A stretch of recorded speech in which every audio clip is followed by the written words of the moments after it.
आप सभी का मेरा नमस्कार। आप सब कैसे हैं? आशा करते हैं कि आप सभी भले चंगे हैं।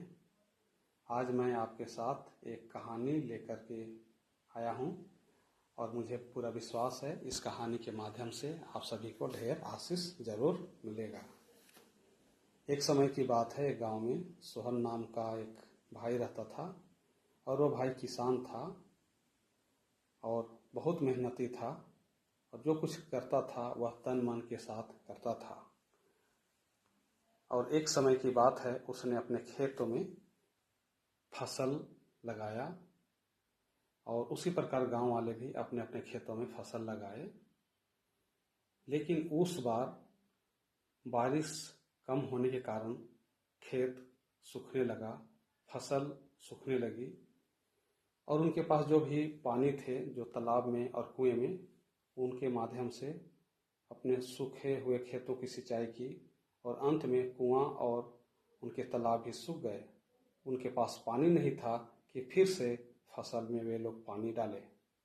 इस पर वे लोग चिंतित थे कि अब क्या होगा, हमारा मेहनत तो सब कुछ व्यर्थ हो गया और जो कुछ लगाए हैं सब नाश हो जाएगा। इस पर सोहन ने सोचा और सोचने के बाद उसके गांव के बगल में दूसरे गांव में एक प्रभु का दास रहता था। उसके पास सलाह लेने के लिए गया और वहां जा करके प्रभु के दास से पूछा कि हमें कुछ उपाय बताएं। हम लोग किसान हैं और हमने इस बार खेती की है और बारिश नहीं होने के कारण से हमारे खेत सूख रहे हैं, हमारे फसल बर्बाद हो रहे हैं। क्या किया जाए, थोड़ा बताएं। प्रभु के दास मुस्कुराते हुए कहा, क्यों चिंता करते हो, इसका उत्तर तो आप ही के पास है।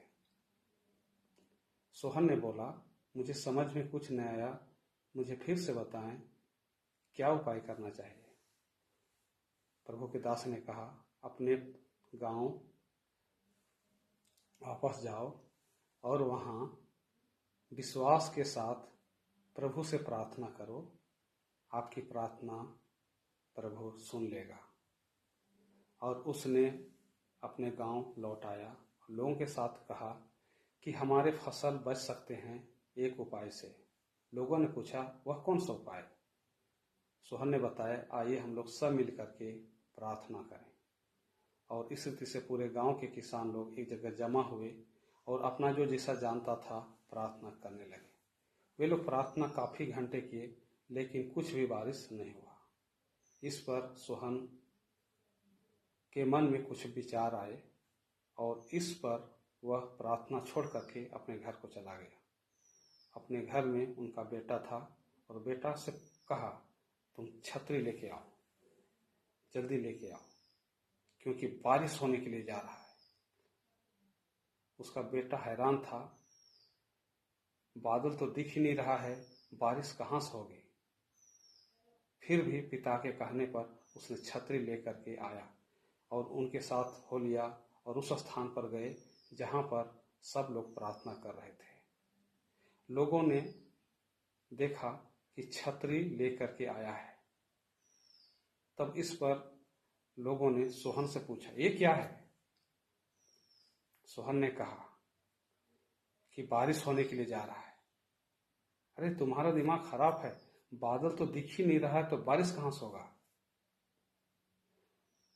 सोहन ने कहा, यही तो फर्क है, इसी से तो हमारी समाधान नहीं मिल रहा है। हम लोग प्रार्थना तो कर रहे हैं लेकिन विश्वास के बिना प्रार्थना कर रहे हैं। प्रार्थना विश्वास से करेंगे तो पानी जरूर आएगा और मेरा विश्वास है, इसीलिए मैं छतरी लेके आया हूं कि अभी पानी वो आएगा। और इस स्थिति से वो प्रार्थना छतरी लगा करके प्रार्थना करने लगा। और उसके बाद में जैसे ही प्रार्थना कर रहे थे उस समय ठंडी ठंडी हवा चली। उसके बाद बादल घिरने लगे और बादल काले होते गए और उसके बाद में झमाझम बारिश होने लगा।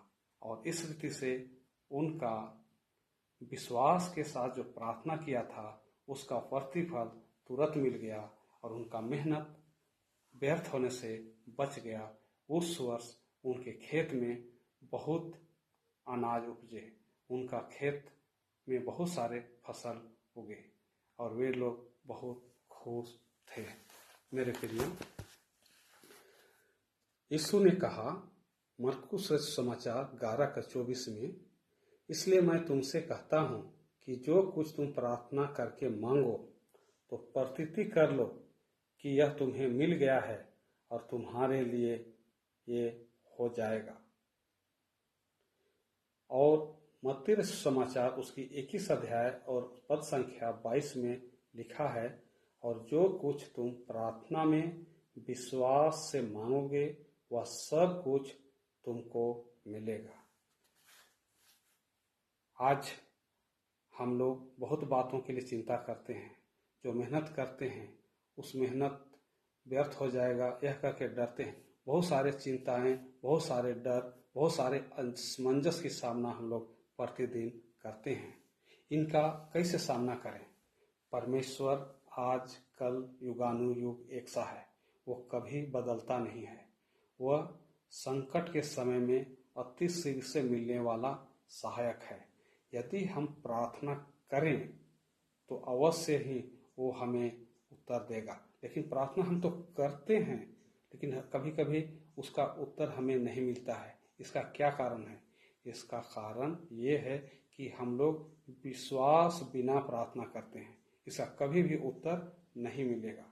सोहन ने विश्वास किया कि बारिश होगा और प्रार्थना किया, और उसके बाद पाते हैं झमाझम बारिश हुआ और उनका मेहनत व्यर्थ नहीं हुआ।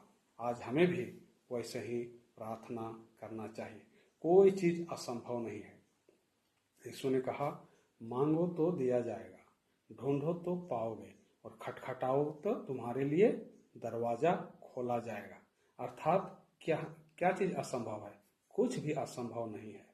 हम विश्वास करें और प्रभु पर भरोसा रखें और प्रार्थना करें। प्रार्थना उन बातों के लिए करें जो आपके लिए असंभव हो। आपके लिए असंभव है, असंभव को संभव करने वाला प्रभु हमारे साथ है। आशा करते हैं इस कहानी से आप सभी को बहुत आशीष मिला होगा, और मैं आप लोग के लिए धन्यवाद देता हूं कि धीरज पूर्वक इस बात को सुने हैं। Thank you. परमेश्वर आशीष दे। God bless you. थैंक्स।